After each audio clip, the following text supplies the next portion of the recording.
Chandrababu అరెస్ట్‌కి ప్రతీకారమే PSR Anjaneyulu arrest.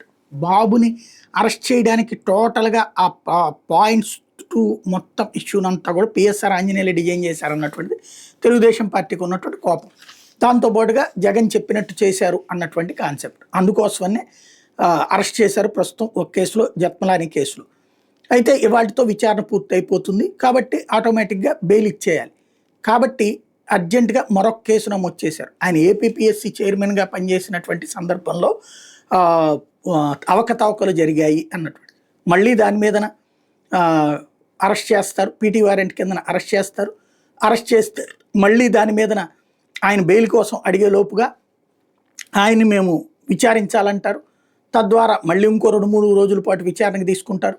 ఇట్లాగా వరుసబెట్టి ఆయన బయటికి రాకుండా చూసేటటువంటి ప్రక్రియ, కొంతకాలం పాటు జైల్లో ఉంచేటటువంటి కాన్సెప్ట్ నడుస్తుంది. మరొకవైపున ఆయన అంతకుముందే నమోదైనటువంటి 2 కేసుల్లో హైకోర్టులో క్వాష్ పిటిషన్ వేశారు.